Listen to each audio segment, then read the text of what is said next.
Hi guys, welcome to today's video. Today we're in the next part of our retro review segment, and today we are reviewing the Canon EOS 1D Mark II, and we are putting that up against the Canon 1D Mark IIN. These cameras came out 2 years apart, and we're going to look at between both cameras head on, look at the specs compared to each other, and then look at the image quality compared to each other too. So what we do, as always, get straight into that comparison of the spec.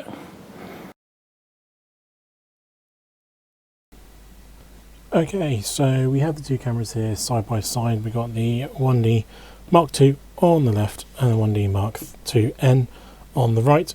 Both have the same 8.5 megapixel CMOS sensor in there. It is a 1.3 times crop on both systems, exactly the same setup internally when it comes to the shutter itself, as well as pretty much the whole bodies across the whole thing. They both use the same, if I can get one of these out here, both use the same batteries. They are the NP-E3 old school long batteries, both use the same ones of those. And if we have a quick look at the go around of the camera, you see the first major difference here on the cameras themselves is on the Mark II. You've got the older school style smaller screen. On the Mark II and you've got the 2.5 inch screen, so that was the major difference. There is a few other little changes internally. So you got evaluative metering on the Mark IIN.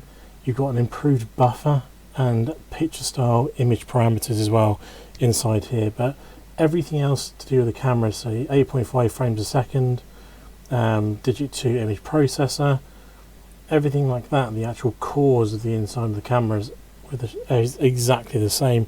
It's just they've integrated this slightly bigger screen on the back, which does make a huge amount of difference when you are shooting with the camera. I'll show you inside of here just to show that everything else, so you've got the same CF and SD card setups, so you can shoot redundant if you want to. Even where the button locations are, even though they've got the bigger screen, the buttons are in the same locations through, they're just slightly more spread out on the bottom, and even on here they are spread out ever so slightly. You can see the gap between the battery and here is slightly different, but the way the cameras actually deliver imagery and everything is the same. It's just, yeah, that screen there, and we'll look on the top view as well just to show you what we're going on there. Again, exactly the same button setup all the way through across on there, same hot shoes, same eye covers, everything is exactly the same. So theoretically you should get the same imagery from both cameras, but I will show you that the imagery does slightly change. But as I say, for me it's that screen at the back just makes it way nicer to use as a camera, makes it feel a little bit more modern. You can actually review the photos properly on the back. So if you are going to go between these cameras, I would, if you can, spend the extra £10-15 and go for the Mark IIN. If you want available, of course, these don't come up as often as the Mark IIs, so they are in slight short supply. But and people obviously don't know, so most people don't know what the difference is between the two either, so they don't really know what they're selling if they do have them listed on there. So you can get a bit of a bargain sometimes with the Mark IIN. But that is the overview here. I'm going to show you some of the photos comparing the two in the next clip.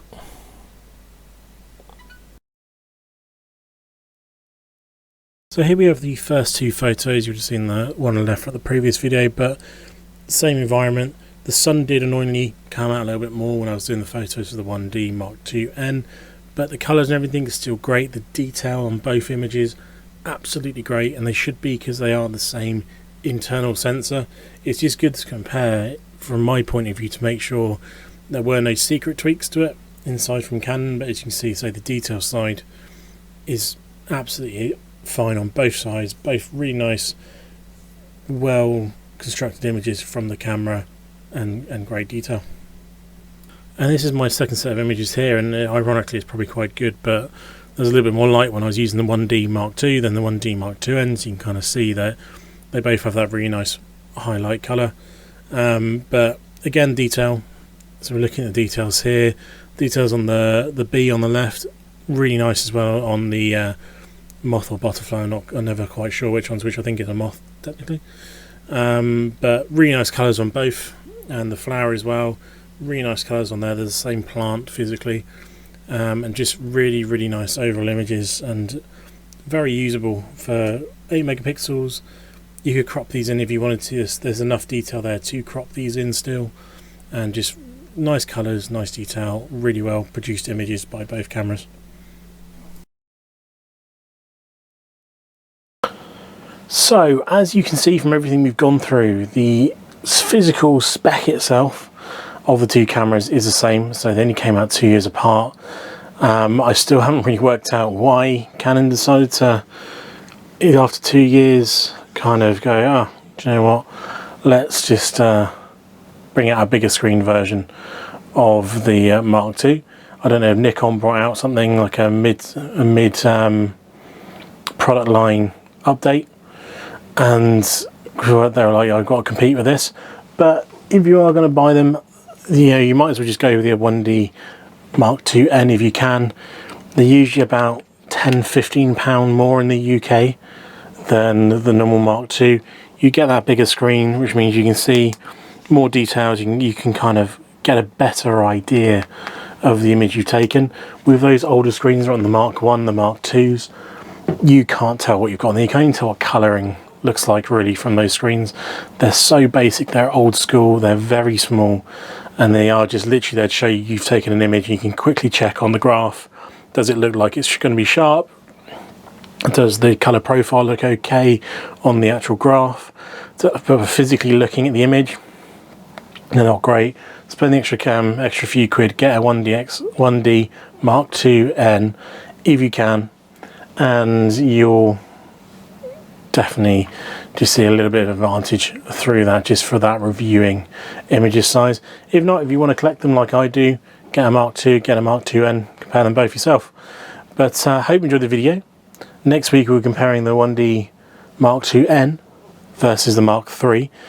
So we're looking at my first 1D, and there are physical differences between the two, which are really good to compare actually, because there was a massive jump up in technology going between those cameras, but there were some bits that weren't as great, which we'll go through next week.